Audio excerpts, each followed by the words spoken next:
Good morning, everyone. We are coming to you. We are coming to you live via Facebook streaming, YouTube streaming, and also via Skype. Each one of you is welcome to this live streaming from our studios in Trinidad. Thoughts are desire, they are creative, and desirelessness is transcendence. It is the thought that begins the process of creation.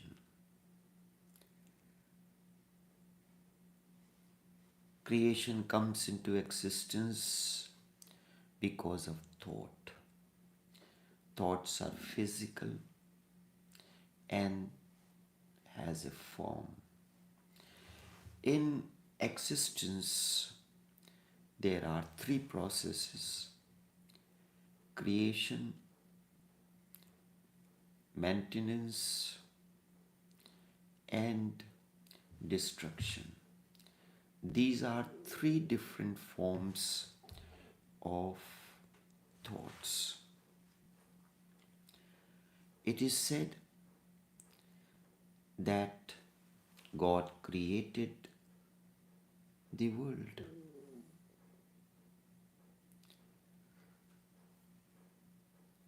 So, but Hindus were a little more comprehensive and they divided the entire process that evolves out of thought into three aspects: creation. First, something has to be created, then it has to be maintained, serviced, and then it has to be destroyed, damaged, or dissolves. Take, for instance, a company that is manufacturing smartphones decides to create a phone. This is a thought came in out of desire. A smartphone was created. If there was no desire, there would have been no creation. Then this phone has to go through the process. It has to be maintained, serviced, and then a point will come when it has to be changed, destroyed, or damaged. But there is another process that is known as dissolution. There are three aspects of it. Why did God create? Out of thoughts. Creation came into existence. It has to be maintained, sustained. A seed is planted out of desire. It has to be maintained. It has to be taken care of. Sustenance. Then it will, when it has lived its life, it has to be destroyed.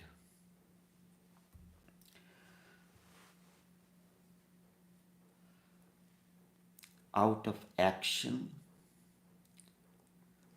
thoughts and desires are together. Out of thoughts, process of action begins. This process of action gives birth to effect. Whatsoever is created in the nature, in a space. A phone is created in a space, and then who is the one to enjoy it? It is the man. He is the one who enjoys it. And out of that, that is the effect. Out of that, he either gets happiness or sorrow.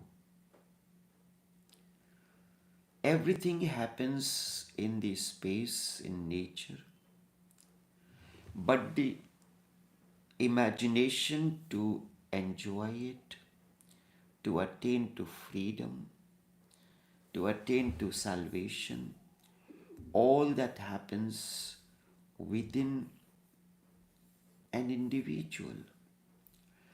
A flower blossoms, the blossoming of the flower happens in the space. If a flower blossoms in a place where there is no man,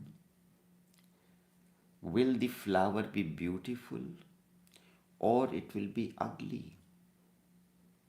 Because there is no one. A flower blossoms near a mountain hill. Whether it is beautiful or ugly, whether it will bring happiness or sorrow, whether it will bring bliss to anyone or make someone suffer. So the flower that is blossomed there will neither be beautiful nor ugly nor bringing the happiness. Flower has blossomed in its totality. Then a man appears. He goes near the flower, stands there. Looking at the flower, thoughts arise in the mind of the person who stands near it. Process of imagination begins. Parallel to the flower, the man may say it is beautiful. The flower is blossoming, flower has blossomed in the space. But along with that flower, something is blossoming within you. Flower is blossoming outside, but this feeling of the beauty in the flower is blossoming within the man. He says the flower is beautiful, and if he says the flower is beautiful, he gets happiness. He enjoys the happiness. If the man says the flower is ugly, the unhappiness will be the outcome. Everything depends on your concept. 500, nearly 100 years ago, no one could imagine that a time will come then that the man will keep the cactus flower or plant within the house. Cactus used to grow outside in the fields to create a fence around the fields to protect it from the animals. No one ever thought that time will come that cactus will be considered as a beautiful flower.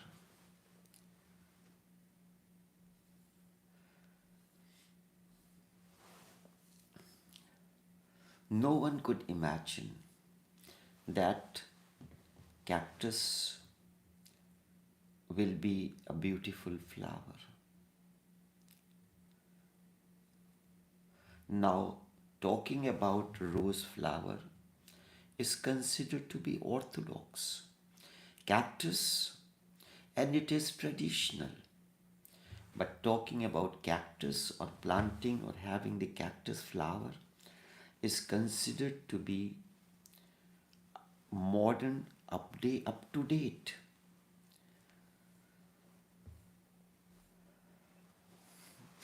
Picasso wrote in his diary that I have been in love with a woman.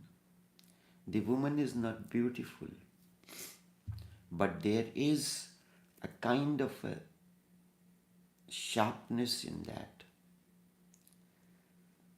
She is not beautiful, yet still he writes that beauty is nonsense. This is an old conception.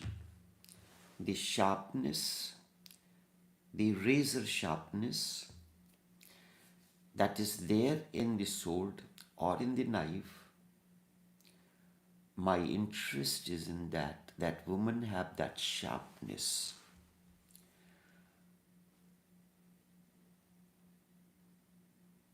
This love for cactus is spreading like the sharpness of that woman, in front of which the beauty has become dead.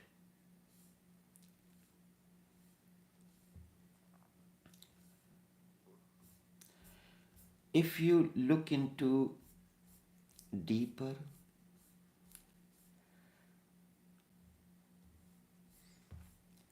it is said in almost all the religions that God created the universe. Whatever was created was the outcome of desire.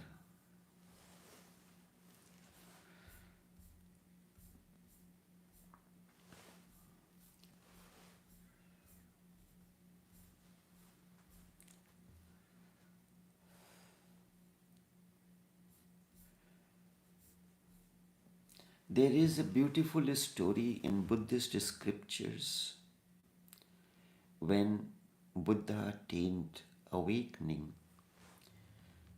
So the first person who came, that was the creator, the Hindu aspect of Trinity, Brahma. He put his head over the feet of Buddha and asked, "Give me awakening." Brahma is the creator who creates everything.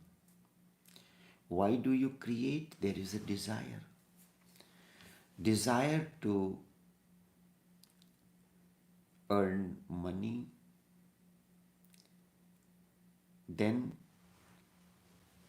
whatever you are, so you set up a plant, you started a business out of desire, something is created. Then you have to maintain the business, to sustain it, to maintain the plant, see everything is updated, up to date, the entire production process. This is sustenance, maintenance. Then a time comes when the plant becomes redundant. The old machines need to be changed.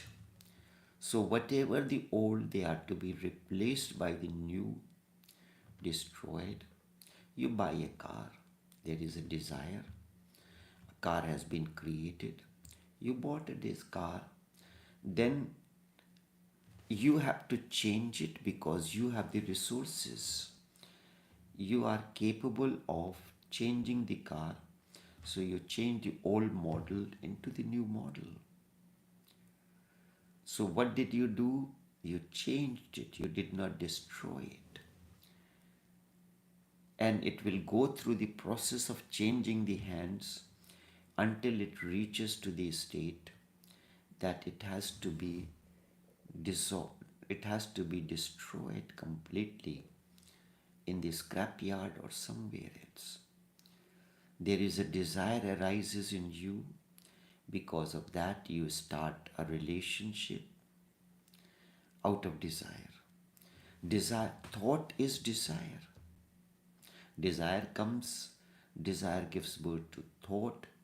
You enter into the process, you enter into a relationship. Now you have to do everything to maintain that relationship. But the two people who are interacting into that, they have their own understanding, their own bent of mind, their own thinking process. So what will happen? It will be difficult to maintain it. You reach to a point where you have to change this, abandon this relationship and enter into another. So what you did, you change it. You destroy this relationship. You destroyed it. You had the option, you went into another relationship. The way of Buddha is to dissolve it. Tantra is the process of dissolution. Dissolution means it has been dropped, dissolved into its totality. The desire out of which the process of creation began, out of which the process of sustenance and maintenance began, out of that the desire for destruction or changing began. All these are destroyed. All these are dissolved. So Brahma says that give me awakening. This is very strange. This part of the Trinity is creator. He is the creator because there is lust in him to create something, a desire. Desire is nothing else but lust. Buddha has dissolved all lust or desires. So he is free from that. That is why Brahma goes to Buddha. Buddha has attained to purity. He has attained to the state of desirelessness because all the desires have dissolved into him. They are no more in their physical form, in their manifestations. They have become formless, dissolved completely. The creator, one who does not have a desire for anything,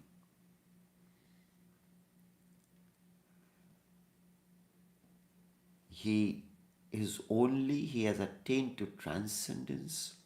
What is his role? What has happened to him can be transferred or translated or communicated to the other. The process of creation is an aspect of lust, kam vasana. Where there is no desire, there is no lust, there will be no creation. If there is no desire in you, why would you enter into relationship? You will not, because you have come out of that. And this is a cycle, which is the cycle of birth and death. Like the energy continues to move in circle at a tremendous speed, and you are helpless to move with that. It is like if there is sometimes in the ocean or in the river, the water starts spinning and you cannot come out of that. You start moving in circles. The only way to come out of that is to go below the spinning wheel, and from there you swim to come out of that grip of the spinning wheel. When there is no lust, there is no desire, there will be no creation. There is when nothing is created, there is no need of sustenance. There is no need to change or dissolve or destroy it. You have come out of the wheel of the cycle of birth and death. Because of that, a desire arises. You enter into one relationship. That relationship you try to maintain in the best possible manner. Then you could not maintain it. Then you have no other option but to come out of that. But that does not mean you have dissolved that desire into you. Instead, you could not maintain it, you could not correct it, so you have no other option but to change that smartphone or change that vehicle. You had the resources. If you did not have the resources, you would have tried your best possible manner, best possible way to maintain it or correct it. But it is easier to change it. When the problem arises, we abandon. You have a small shop. You know how difficult it is to maintain it. During the recent pandemic, when many of the businesses were closed, their source of income was cut off. If we understand the Creator who is creating, who has created the entire creation and who has to create it and then maintain it, can you imagine his problems? What kind of things he has to undergo? So, in order to run that, there has to be an intense desire, endless lust to run that business. Then there will be problems associated with it. The workers, the customers, the merchandise, so many other factors. Because of the pandemic, the production levels are very low. So you have to be constantly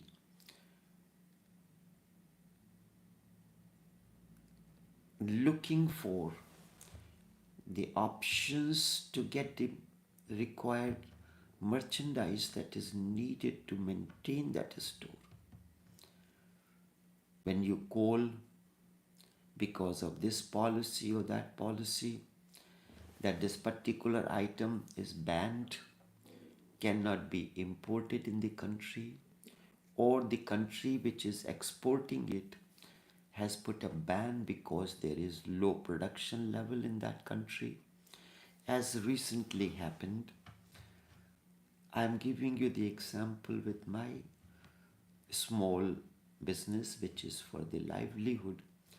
We market food grains, food items. We need flour, we need rice. We need other vegetarian products like paneer. We were told that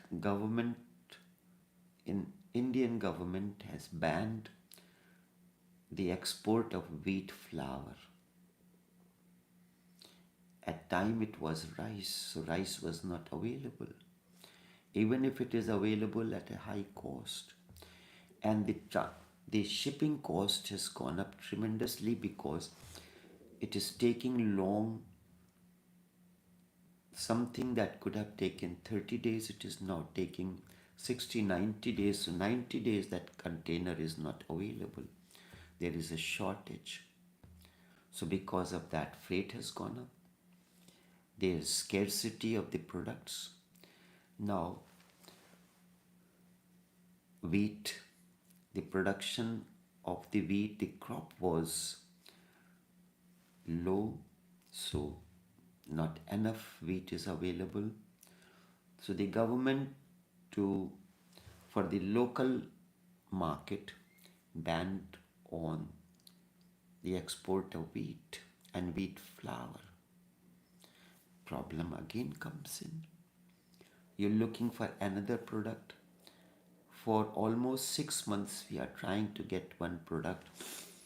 It is out of production. The production level is very low. The demand is very high. So this is the process of maintenance. You created something, then you have to make every possible effort how to sustain it, how to create a balance between cost and benefits, cost and effect.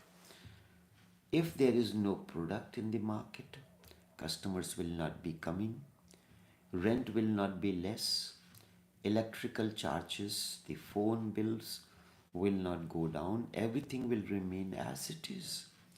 So your cost is going up, but because there is no product, customers are not there.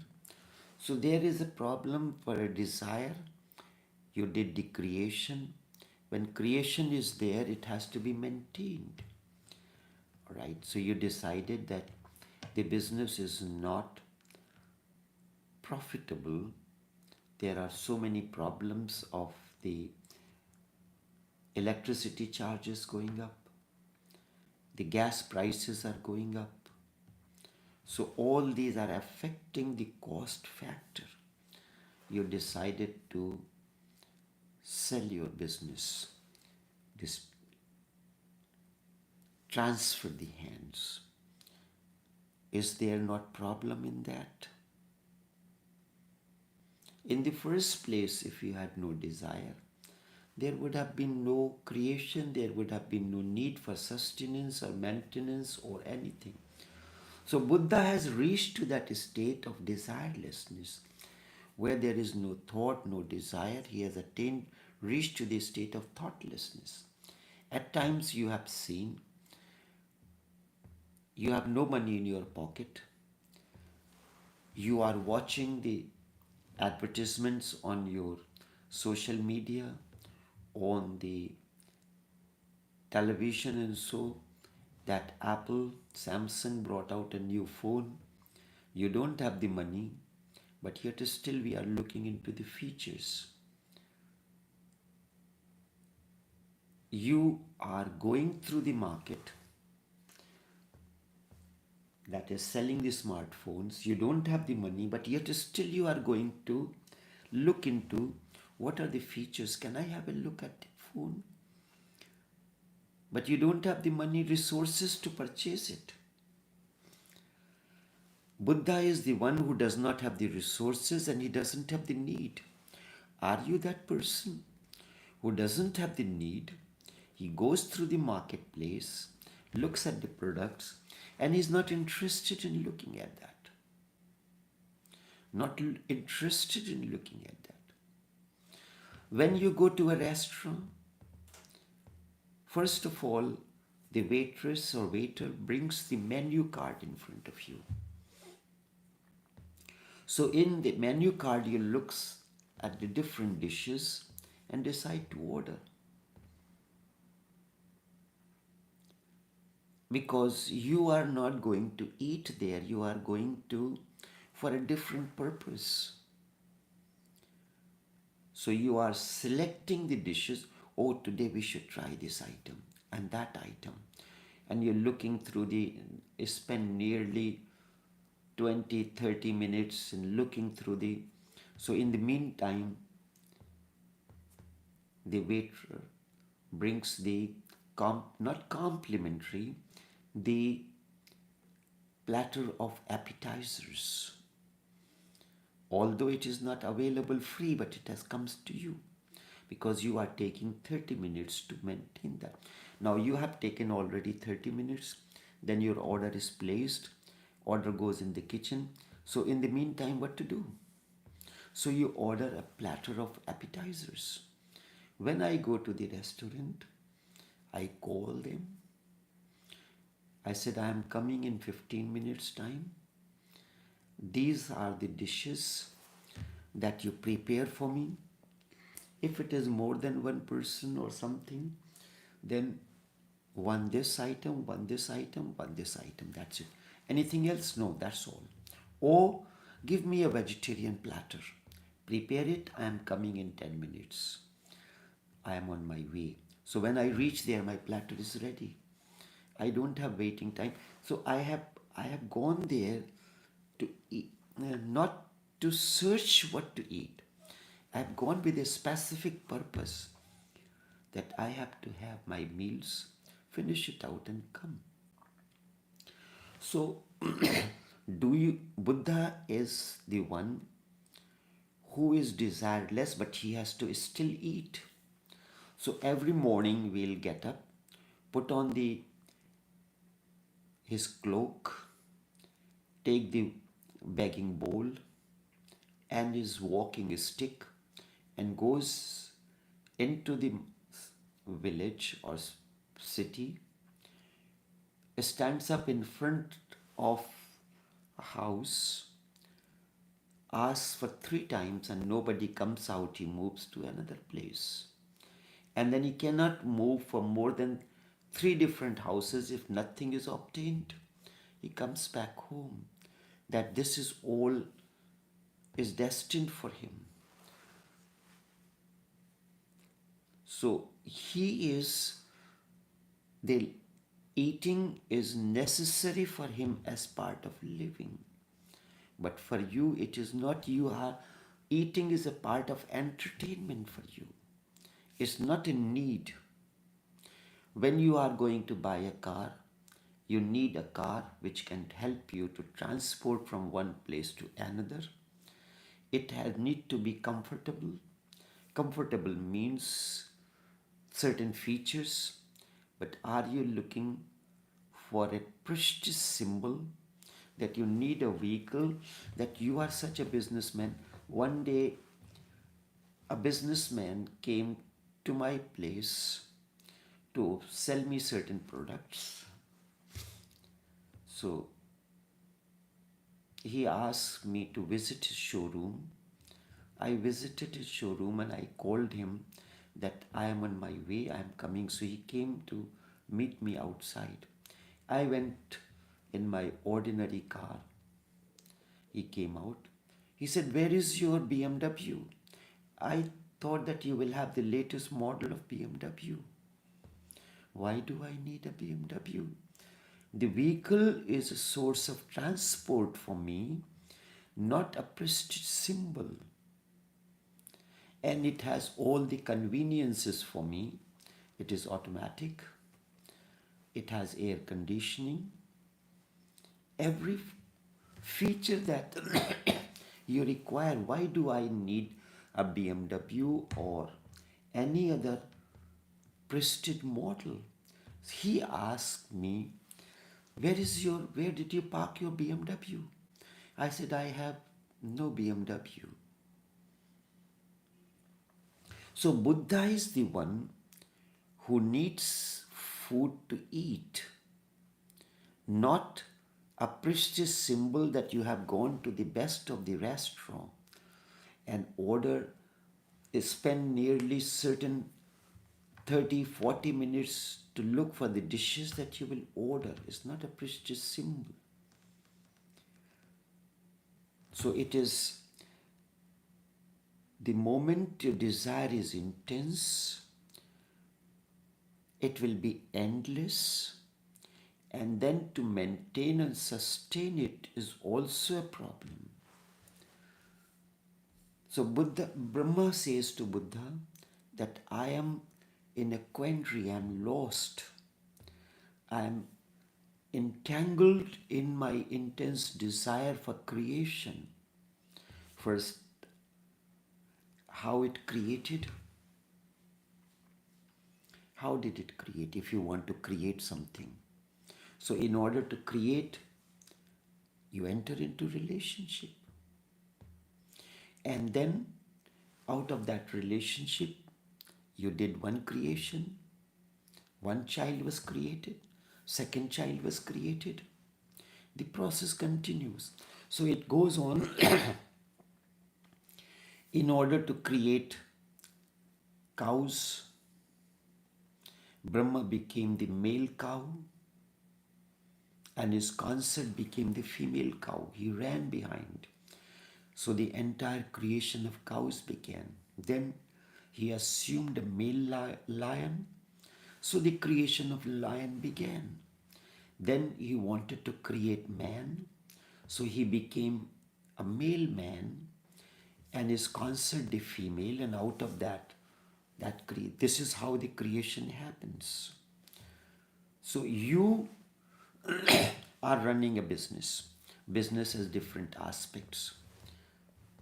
The financial manager, the purchasing manager, the operations manager, the sales manager, the maintenance manager, the one that hires the staffs. So all these, you have to enter into all those roles you have to perform. In order to run the business alone, you have to be the financial, take care of the finance. You have to take care of the purchasing. You have to take care of the sales. You have to take care of the operations. You have to take care of the maintenance. You have to take care of the staff. So Brahma says, I am entangled, I am lost. And this is how the creation begins. So, and Brahma says, if you are in that problem, you are in whatever field you are in, you look into. You began with great enthusiasm your work. You began the relationship with great enthusiasm. Then it became difficult to maintain it, take care of it. Problems began to creep. You started a business. You started anything. You decided that your interest is in catering, cooking. So you started doing that. But now, are you doing it for your pleasure, or it always becomes a part of living also? So in order, when it becomes a part of living, then you have to start earning, find the ways and means to earn the money from that, because you are not doing it for charity. Buddha is doing because he has something. He is sharing with what he has. He has nothing to gain or nothing to lose from that. If anyone comes, the program starts live streaming. Whether anyone is there or not, the live streaming begins, because nobody pays and I am not getting any returns out of that. So if you are desirous of getting the money out of it, you start advertising, you start doing this, then you realize there is no customer coming in, no person sponsors you. So you realize that this is of no use. I have to change the profession. So you realize that you could not get the desired results out of this relationship. It is becoming a burden, just like a business has become a burden, a liability. You have commitments to the bank and to the persons, the suppliers, and so you decide to sell that business. This is the process of destruction. So you change the hands. You have a spouse, you change the hand, you go somewhere else for some time, and in the beginning, everything becomes rosy, then thorns starts appearing. When Buddha dissolved completely, there is no desire in him. He thought, what is the point of speaking now? Nobody listens to. What am I going to see? Whatever I have known cannot be put into the words. So I cannot put it to the words. And also there is no one to listen to it.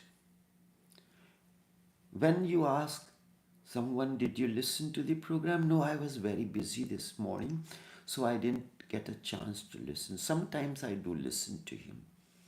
What is the point when nobody wants to listen to it? And nobody is able to understand. So why to waste my energies and time?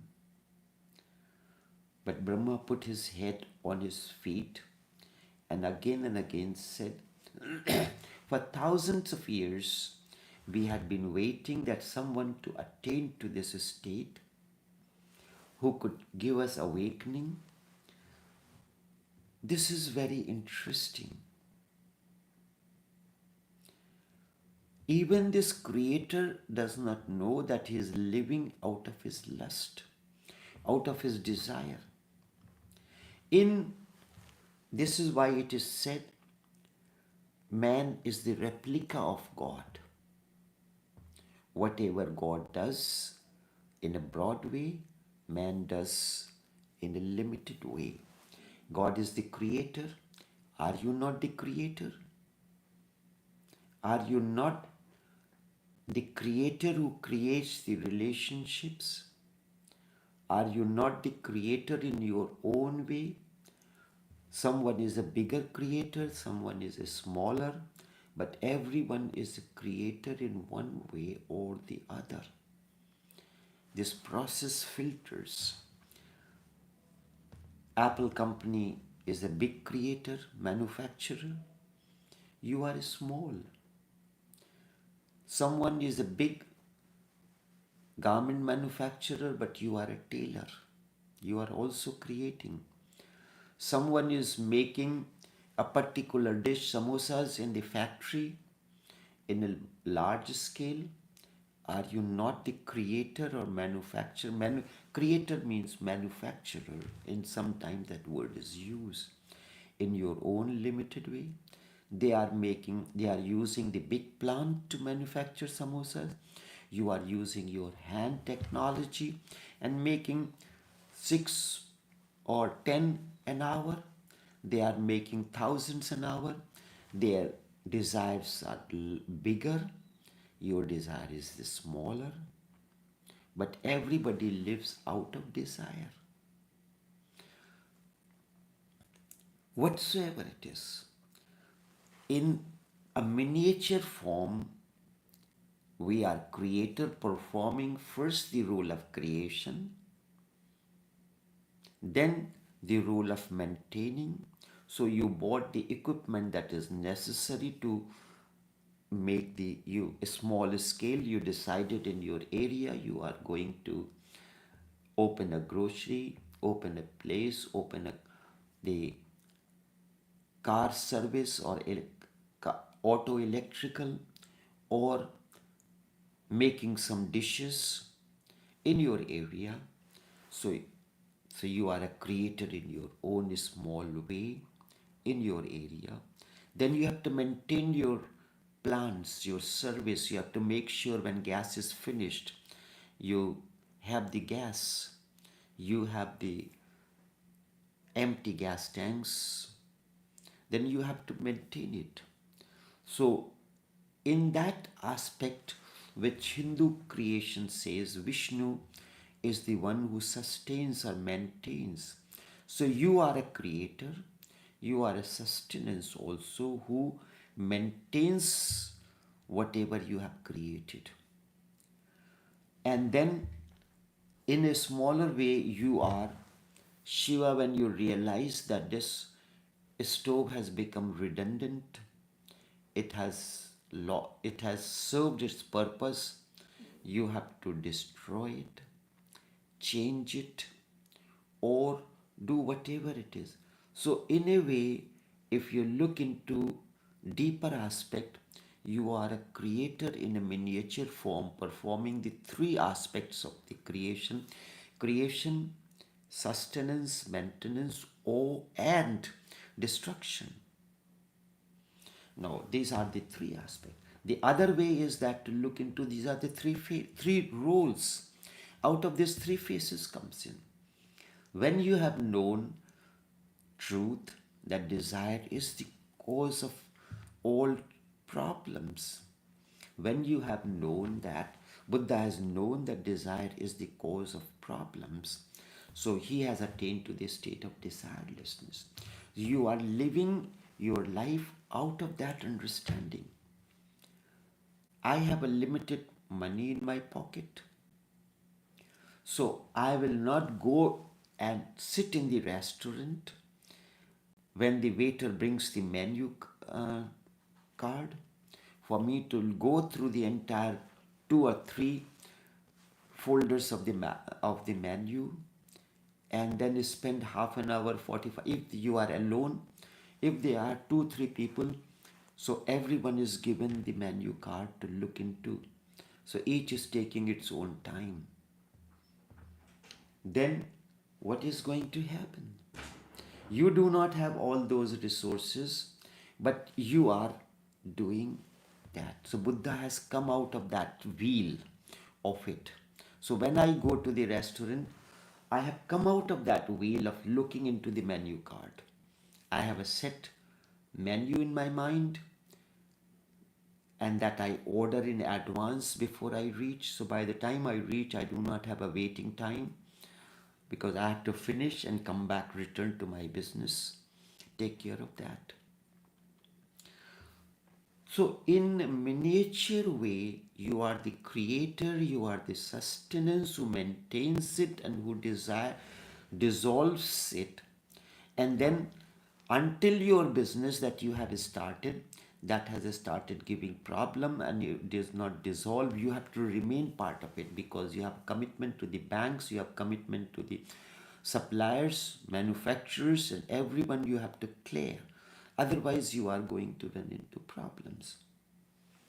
Krishna says, is beyond that. He says that two basic elements, nature and man, they are, out of that arises the duality. So, if you have known the beauty, the truth, then you are living with that. If you know the truth about electricity, would you not live with that in understanding? Would you still remove the bulb from the socket and put your finger into it to try? Or you know the electricity gives the shock, so you will be aware of it. And then what is the outcome of that? So this is truth, Sat, truth, Chit, consciousness, and bliss, happiness. You have known the electricity gives the shock. You would not remove the bulb to put the finger into the socket. So you will be happy. Three phases of it. Then another aspect is, if you had known truth, then truth is eternal, it never changes. It is beyond any change, eternal. There is something in you that never changes. When you were a child, it was there.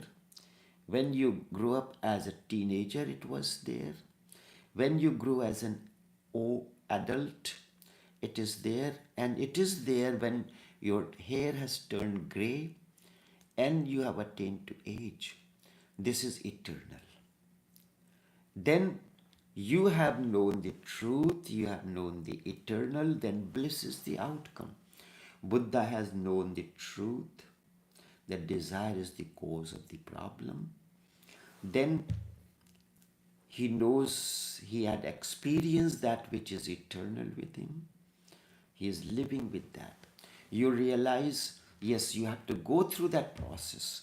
So Tantra is transcendence. You, it does not say that you enter into it haphazardly or halfway. You enter into it. I enter the restaurant knowing well that for the living I must eat, must walk. It is not that you need a vehicle to transport yourself. You do not need the vehicle as a prestige symbol. Instead, you need a relationship to transcend beyond it. You have to eat food in order to satiate your hunger. And when you are eating the healthy food, what is happening? Your body is getting nourished and nurtured rather than it becoming malnutritional. So, when you enter into sex relationship, you are nutritionally dense. You know everything, the art and science of it. Then it will happen that you will transcend. You know why vehicle is necessary to transport you, to take you from one place to another. For business as well as for pleasure, you are using it. So the purpose of the relationship is a vehicle. And you enter into it to transcend beyond that.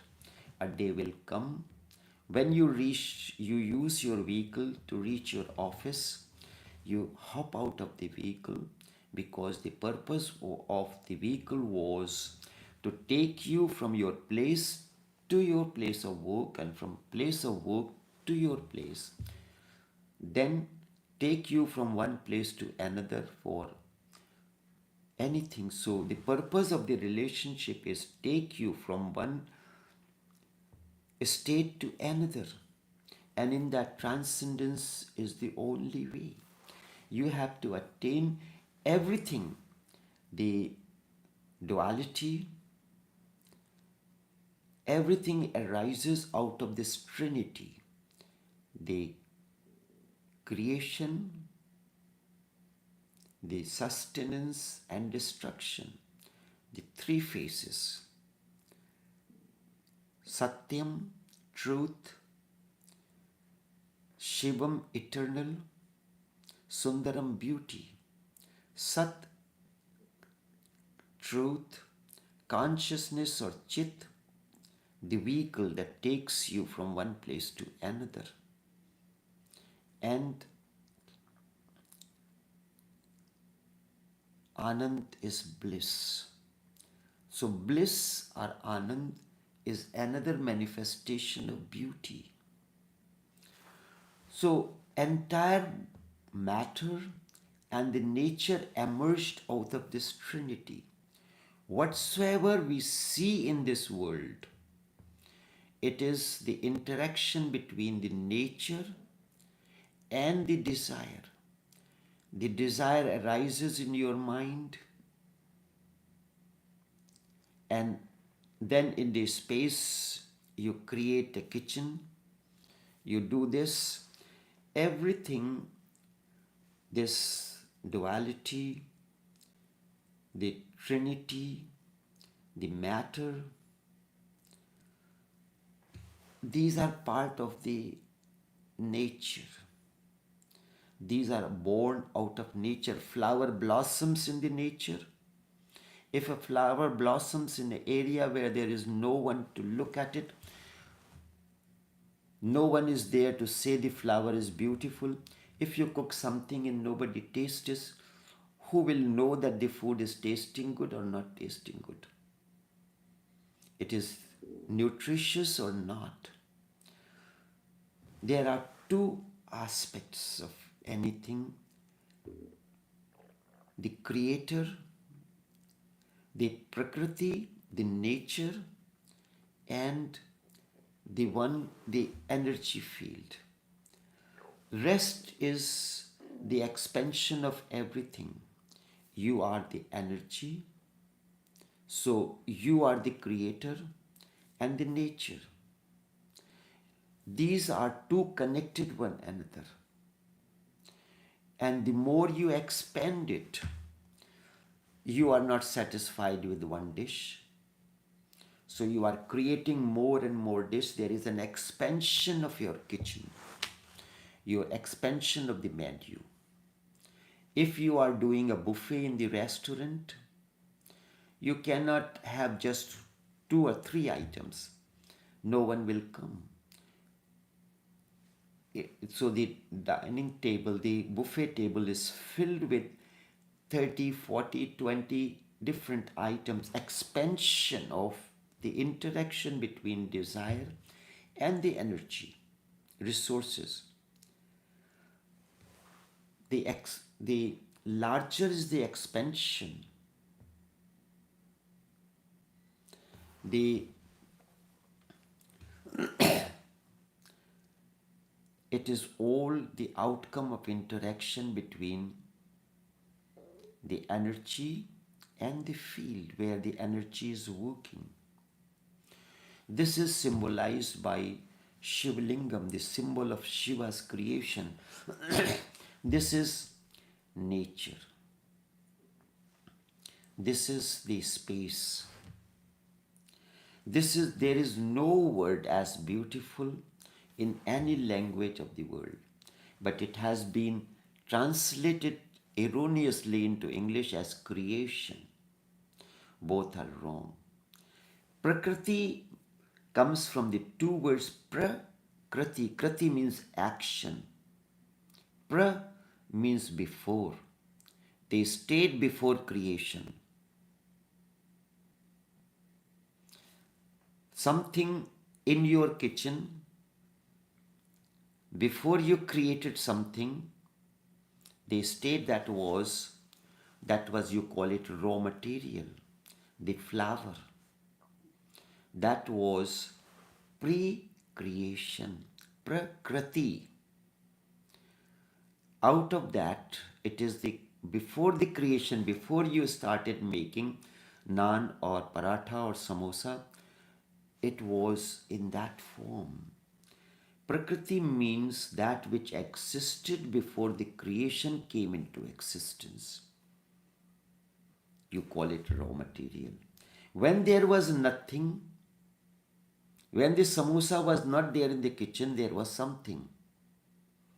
When the naan was not there, there was something. So that which existed before the creation,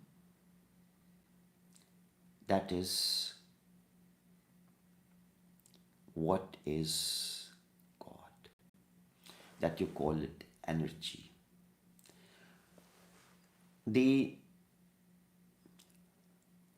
Whatever is existing in the formless form, the entire creation is hidden in it in unmanifest form.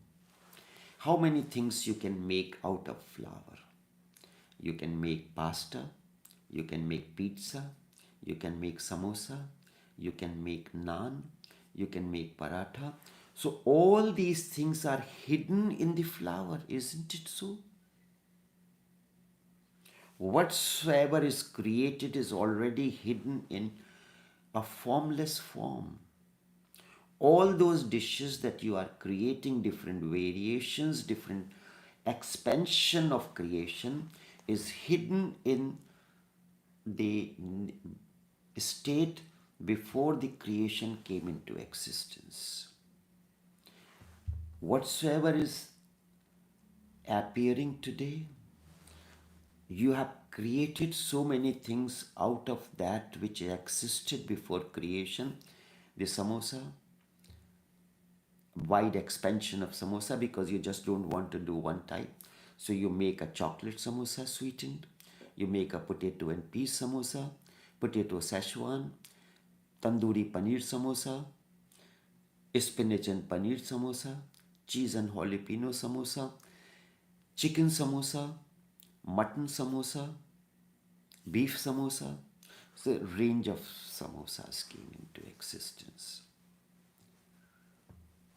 So the Prakriti, that flower is the origin to give birth to all those variety of samosa. Then there are naans, patura, tandoori naan, garlic naan, butter naan, aloo naan, paneer naan, lachha, layered paratha,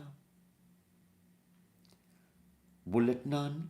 All these things are an expansion of the creation. That's how the creation came into existence. You have to return back to that when there was nothing. And for that, there is one who enjoys it. If there is no one to enjoy it, what is the purpose of the creation? So Buddha has reached to that state when he is not entangled into that. Prakriti, the nature, the raw material, as you can understand it for explanation purpose, is the source, the origin of the entire expansion of the creation. The family of samosas that you see in the manifest form exist in unmanifest form in the flower. Then in order to create a wide expansion, you need to create chocolate samosa, you need chocolate. To create a spinach and paneer samosa, you need spinach and paneer. Different ingredients are needed. When the Creator created the animal kingdom, so the lions, the tigers, the dinosaurs, the lizard, everything needed a different raw material to create them. The basic thing was the flower. The basic thing was the basic ingredients, and with different variations, different ingredients, you created a different breed of range of items. A car manufacturer uses the chip, uses the metal for the body, different paints, and creates different models of the vehicle because he is not satisfied with one model. You are not satisfied with one variety of samosa, you are creating the variety of samosas. Sweets, you are creating a variety. Whatsoever you are expanding the horizon, the range of your products. So God expanded the range of its creation. The animals, the plants, the rivers, the mountains, the men, the women, everything. Then in men, wide variety. A German breed, Indian breed, British breed, a Spanish breed. So all of them look different. So you have to return back to the source. And what is returning back to the source? Is a state of desirelessness. You have dissolved all the desires into that existence, vast expansion. And that is the state of transcendence. Not, it is dissolution. Through dissolution, you attain to the state of transcendence. Tantra is transcendence through dissolution. But for that, you have to have a proper understanding of the anatomy, the physiology, the anatomy, the art, and the science. When all these things are put together, you attain, things start dissolving, your desires start dissolving, your unsatiable quest start dissolving, then you attain to the state of transcendence. This is what Tantra is. Transcendence.